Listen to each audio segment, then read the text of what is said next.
நட்சத்திரம் போல ஜொலியுங்கள். லட்டு லட்டு ஓ சிவபாபா, கோலு மோலு ஓ சிவபாபா,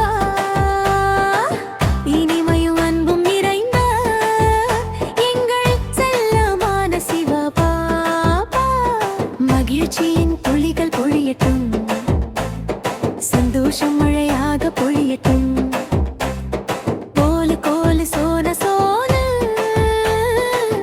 குழந்தை போல பாசம் தரும் மிக இமையான பாபா.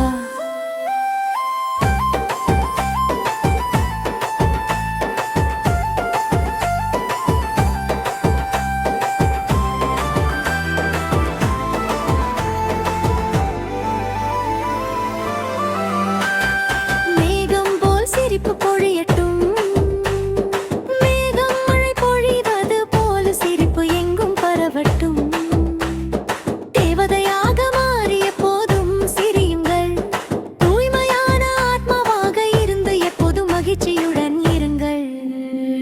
சகடி மகடி நீ என் பாபா, நீ என் உலகம், நீ என் அன்பான தந்தை. பாபா பாபா என் பாபா, அழகான பாபா, அருமையான பாபா, வித்தியாசமான பாபா, என் ஆதரவு பாபா, எங்கள் எல்லாம் பாபா. நீ என் முழு உலகம், ஓ பாபா. நீ அனைத்தும், நீ என் முழு உலகமும். Om Shanti. Journey of the little souls என்ற தலைப்புல 12 நாட்களுக்காக இங்கிலீஷ் பட்டி நடந்துட்டு இருக்கு. இந்த பட்டியில இன்னைக்கு 5வது நாள். நமக்கு எல்லோருக்கும் எட்டாத அளவில்லாத வளம் நமக்குள்ள இருக்கு. ஒவ்வொருத்தருக்குள்ளயும் ஒரு பெரிய ஸ்டோர் ஹவுஸ், அதாவது ஒரு பெரிய களஞ்சியம் இருக்கு. அதை நம்ம புரிஞ்சுக்கிட்டு உணர்ந்துக்க வேண்டியது ரொம்ப முக்கியம். பலர் இந்த மறைந்துள்ள திறனை தெரிஞ்சுக்காமலே இருக்கிறாங்க. காரணம், அந்த களஞ்சியம் இருக்கிறதையே அவங்க தெரிஞ்சுக்கல. அந்த ஸ்டோர் ஹவுஸ், அந்த களஞ்சியத்தை அளவில்லாத சக்தி இருக்கு. ஒரு காந்தமாக்கப்பட்ட இரும்பு துண்டு தன்னுடைய எடையை விட 12 மடங்கு எடையை தூக்கும். அந்த காந்தமாக்கப்பட்ட இரும்பு தன்னுடைய எடையை விட 12 மடங்கு தூக்க முடியும். ஆனா அதே இரும்பு காந்தமற்றதாக மாறிடுச்சு அப்படின்னா அது ஒரு இறக கூட தூக்க முடியாது. இதுதான் இன்னர் சார்ஜிங் என்பதோட சக்தி, அதாவது உள்ள நம்ம சார்ஜ் பண்றதுனுடைய சக்தி. அதே போல இந்த உலகத்திலையும் 2 வகை மனுஷங்க இருக்கிறாங்க. ஒரு வகையினர் காந்தம் அடைந்தவர்கள், அதாவது தன்னம்பிக்கையும் நம்பிக்கையும் நிறைஞ்சிருப்பாங்க. அவங்க தைரியமானவர்களும் வலிமையானவர்களாகவும் இருப்பாங்க. தங்களுடைய வாழ்க்கையில வெற்றி பெறுவோம், ஜெயிப்போம் அப்படின்னு அவங்களுக்கு உறுதியா தெரியும். இன்னொரு வகையினர் காந்தமற்றவர்கள், அதாவது பயமும் சந்தேகமும் நிறைஞ்சவங்க. அந்த பயத்தினால அவங்க முன்னேறதுக்கு பயப்படுவாங்க. அவங்க இருக்கிற இடத்துலயே அப்படியே நின்னுடுவாங்க. ஒரு படி கூட நம்ம முன்னேறணும் அப்படின்னு நினைக்க மாட்டாங்க, முயற்சியும் பண்ண மாட்டாங்க. அதனால இதை நாம புரிஞ்சுக்கணும். நாம எப்படி காந்தம் அடைந்தவர்களாக ஆக முடியும், அதாவது எனக்குள்ள இருக்கக்கூடிய அந்த உள் சக்தியை நான் எப்படி தொட முடியும். மாஸ்டர் சீக்ரெட் ஆஃப் ஏஜஸ், அதாவது காலங்களை தாண்டிய மாபெரும் ரகசியம் நாம தெரிஞ்சுக்கிட்டு பயன்படுத்தணும். அந்த ரகசியம் என்ன, அது எங்க கிடைக்கும், என்னுடைய வாழ்க்கையில அதை எப்படி பயன்படுத்துறது? அது ரொம்ப ஈஸி தான். அந்த பெரிய ரகசியம்ன்றது நம்மளுடைய சப்கான்சியஸ் மைண்ட், அதாவது நம்மளுடைய ஆழ் மனதுல அதிசயமாக செயல்படக்கூடிய சக்தி. அந்த மறைந்துள்ள சக்தியோட இணைஞ்சு அதை நாம பயன்படுத்த கத்துக்கணும். இந்த முறைய நான் கத்துக்கிட்டா என்னுடைய வாழ்க்கையில மகிழ்ச்சி, ஆனந்தம், ஆரோக்கியம், மேலும் செல்வத்தை கூட கொண்டு வர முடியும். அதனுடன் இணையறதுக்கு என்ன தேவை அப்படின்னா, நாம ஓப்பன் மைண்டடா இருக்கணும், அதாவது திறந்த மனசோட இருக்கணும். அந்த உள் சக்தியை ஏத்துக்கிறதுக்கு மனநிலையில இருக்கணும். ஒரு டைம் அந்த உள் சக்தியோட நாம இணைஞ்சிட்டோம்னா அது எல்லாத்தையும் நமக்கு வெளிப்படுத்தும். புதிய யோசனை, புதிய சிந்தனைகளை அது நமக்கு கொடுக்கும். இந்த புதிய யோசனை புதிய கண்டுபிடிப்புகள் பண்றதுக்கு, புதிய காரியங்கள் செய்யறதுக்கு, புதிய கலைப்பணிகளை படைக்கிறதுக்கு உதவும். இப்போ நான் உங்ககிட்ட ஒரு கேள்வி கேட்க விரும்புறேன். நாம எப்போ வலிமையானவர்களாக உணர்றோம்?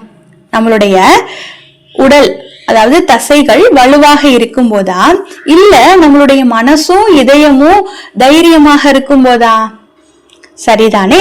நாம உள்ளார்ந்த மன தைரியமா இருக்கும் போதுதான் நாம உண்மையிலேயே ஸ்ட்ராங் ஆனவங்கன்னு சொல்லப்படுறோம்.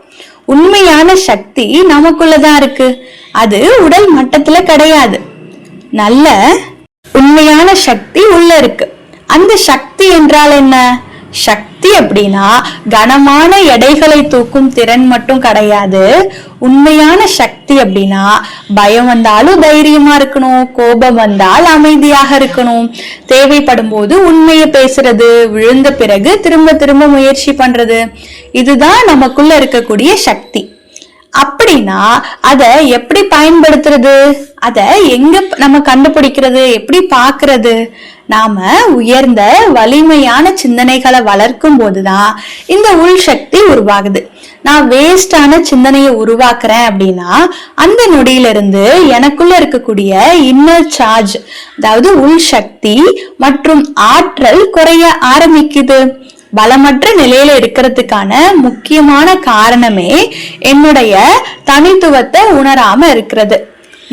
நான் அவ்வளவு சிறந்தவன் கிடையாது, இல்ல வேறொருவர் என்னை விட சிறந்தவங்க அப்படின்னு நாம சிந்திக்க ஆரம்பிக்கும் போது என்னுடைய அந்த தனித்தன்மை என்ன, தனித்துவம் என்ன அப்படின்றத நான் உணர முடியாமலே போயிடுது. நாம சின்ன வயசுல இருந்து பார்த்தோம்னா நமக்கு நிறைய ஃப்ரெண்ட்ஸ் இருப்பாங்க, நிறைய நம்ம கூட ஒர்க் பண்றவங்க, இல்ல நமக்கு தெரிஞ்ச உறவினர்கள் அப்படின்னு நிறைய பேர் இருப்பாங்க. ஆனா இன்னைக்கு இன்றைய இந்த நேரத்துல அவங்க எல்லாரும் என் கூட இருக்கிறாங்களா? நம்ம சின்ன வயசுல பார்த்தவங்க இல்லையா, அவங்க எல்லாம் இப்ப நம்ம கூட இருக்காங்களா? கிடையாது.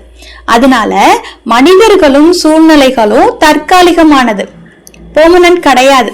அது வரும் அப்புறம் போயிடும். ஆனா இந்த வாழ்க்கை பயணத்துல எப்பவுமே என் கூட இருக்கிறது யாரு? நான் தான். அதனால என்னுடைய சொந்த தனித்துவத்துல நான் கவனம் செலுத்தணும். எனக்குள்ள இருக்கும் அந்த உள் சக்தியை நான் வளர்த்துக்க முடியும். எப்போ நாம நம்மளுடைய சொந்த தனித்துவம் என்ன அப்படின்றது தெரிஞ்சுக்கிட்டு அதுல கவனம் செலுத்த ஸ்டார்ட் பண்றோமோ அப்பதான் எனக்குள்ள என்ன சக்தி இருக்குன்றதையும் நான் கண்டறிய முடியும்.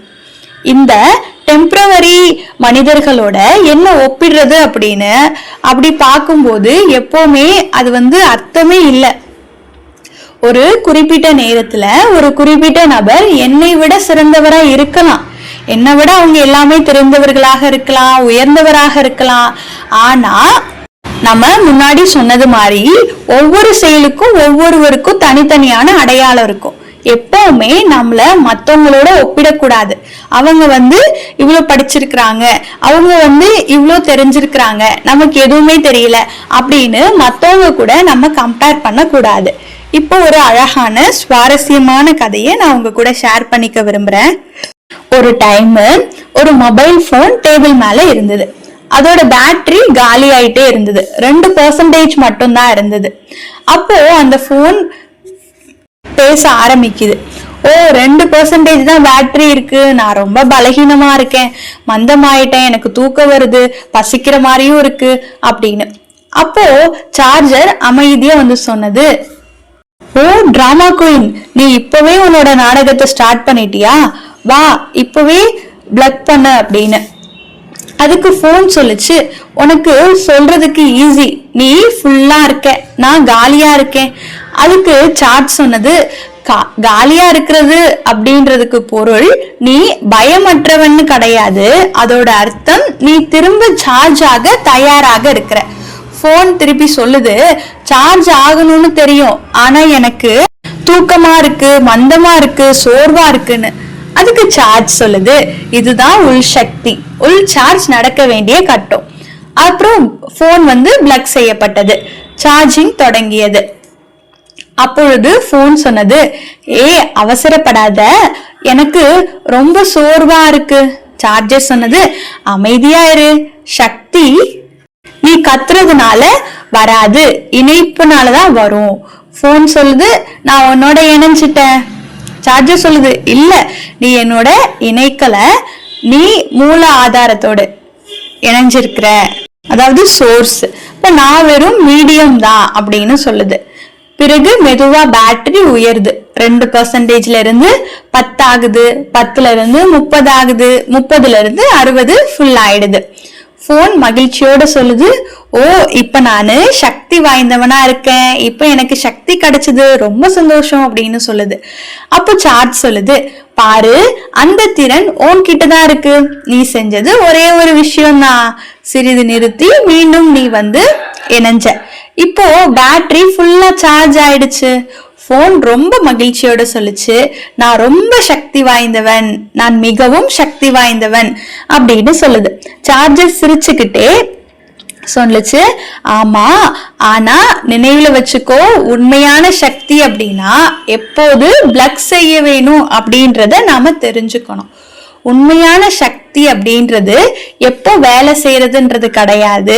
உண்மையான சக்தி அப்படின்னா எப்போது மீண்டும் சார்ஜ் ஆகணும், எப்போ மீண்டும் இணைக்க வேண்டும், அதை நம்ம தெரிஞ்சுக்கிறதுலதான் இருக்கு அப்படின்னு சார்ஜர் சொன்னது. இப்ப இந்த கதையில நீங்க கவனிச்சீங்க அப்படின்னா மொபைலும் சார்ஜரும் ரெண்டுமே வேறுபட்டவை.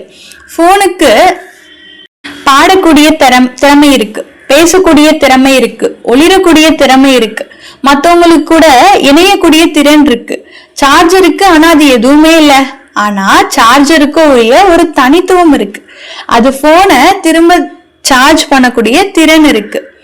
போன் நான் சார்ஜரினுடைய வேலையை செய்வேன் அப்படின்னு நினைச்சிருந்தா அது தோத்து போயிருக்கும். சார்ஜர் நான் போனின் வேலையை செய்வேன்னு நினைச்சிருந்தாலோ அதுவும் தோத்து போயிருக்கும். ஆனா ரெண்டு பேருமே அவங்களுக்கான வேலையை பண்ணாங்க. அப்போ தனித்துவத்தை வெளிப்படுத்துறதுனால அவங்க ஒன்றாக சேர்ந்து ஒரு அதிசயத்தை உருவாக்குறாங்க. அதே போலதான் நம்ம கூட ஒவ்வொருவரும் தனித்துவமானவங்க தான். நம்மளுடைய வாழ்க்கையில அவங்களுக்குன்னு ஒரு தனித்திறமை இருக்கு. ஒருத்தவங்களும் வேறுபட்டவர்கள், ஒரே மாதிரி திறமைகள் எல்லாருக்கும் அமையாது. நான் என்னுடைய தனித்துவத்தை எப்போ நான் ஃபீல் பண்றனோ உணர்றனோ அப்பதான் என்னுடைய உள் சக்தி வளருது. அதனால இன்னைக்கு என்ன நம்ம பார்த்தோம், நான் தனித்துவமானவனும் சக்தி வாய்ந்தவனும் அப்படின்ற உறுதிமொழிய குறைஞ்சது 21 டைம் எழுதணும். நான் தனித்துவமானவனும் சக்தி வாய்ந்தவனும் அப்படின்றத 21 டைம் எழுதுங்க. இத நீங்க டே டைம்ல உங்களுக்கு எப்போ டைம் கிடைக்குதோ அப்போ நீங்க செய்யலாம். ஏன்னா நாள் முழுவதும் நம்மள நினைவூட்டிக்கணும், மீண்டும் சார்ஜ் ஆகிறதுக்கு அது நமக்கு ஈஸி ஆயிடும்.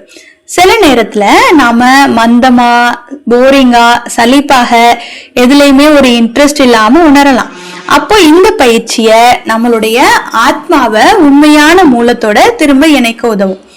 அதனால நாள் முழுவதும் குறைஞ்சது 21 டைம் நான் தனித்துவமாக சக்தி வாய்ந்தவனாக இருக்கேன் அப்படின்றத நாம எழுதணும். இன்னைக்கு கிராஃப்ட் என்ன அப்படின்னா, இன்னைக்கு ஒரு பறவையை நாம திரும்பி உருவாக்கணும். அந்த பறவை மேல நான் சக்தி வாய்ந்தவன் அப்படின்னு எழுதுங்க. நாம ஃபர்ஸ்ட் டேல இருந்து பேசுறது போல இந்த எல்லா கிராஃப்டையும் கடைசி நாள் ஒன்னா சேர்த்து ஒரு அழகான ஒரு இதை நம்ம கிரியேட் பண்ண போறோம். இப்போ கொஞ்ச நேரம் நம்ம தியானம் பண்ணலாம். நேராக அமர்ந்துக்கலாம். விருப்பம் இருந்ததுன்னா நீங்க கண்களை மூடிக்கலாம், இல்லை அப்படின்னா திறந்து வச்சுக்கலாம். இப்போ உங்களுடைய சுவாசத்துல கவனம் வையுங்க. உங்களுடைய மூச்சு உள்ளே செல்வதையும் வெளியே வருவதையும் கவனம் செலுத்துங்க.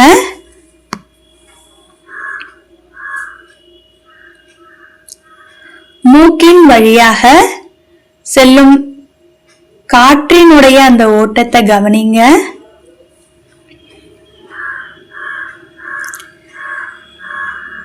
மெதுவாக என்னுடைய எண்ணங்கள் அமைதியாகின்றன.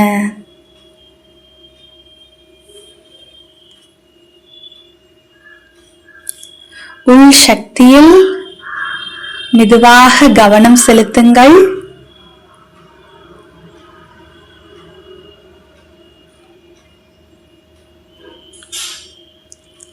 நான்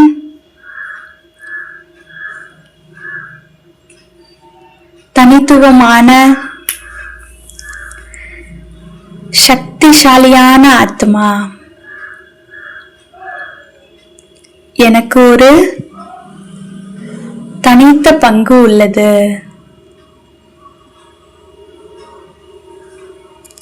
இப்போது என்னுடைய கவனத்தை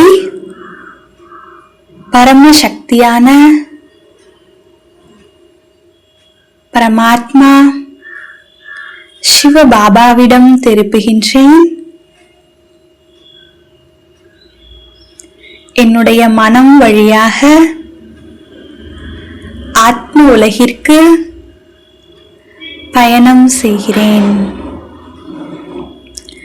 எனக்கு முன்பாக சக்தி நிறைந்த பரமாத்மாவை பார்த்து கொண்டிருக்கிறேன். நான் அவரின் குழந்தை. நானும் அவரை போலவே தனித்துவமானவரும் சக்தி வாய்ந்தவருமாக இருக்கின்றேன்.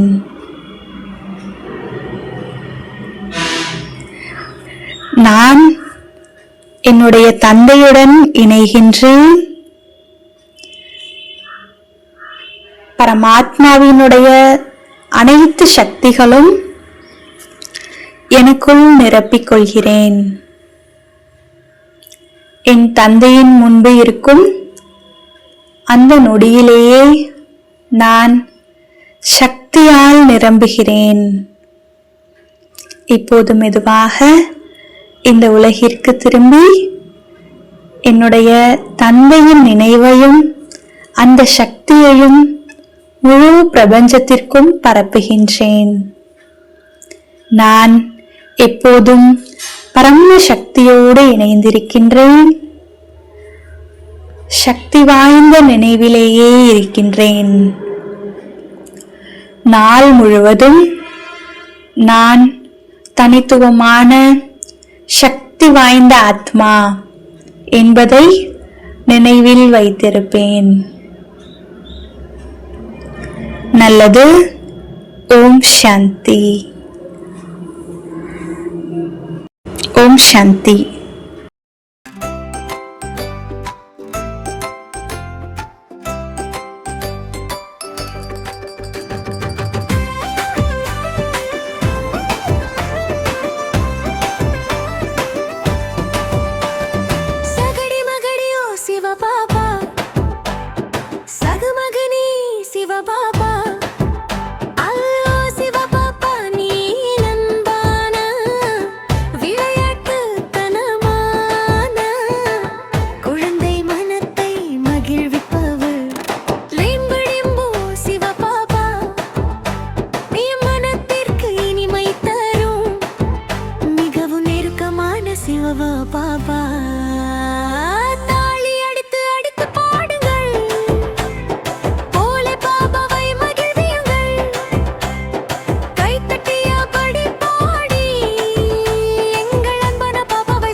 நட்சத்திரம் போல ஜொலியுங்கள்.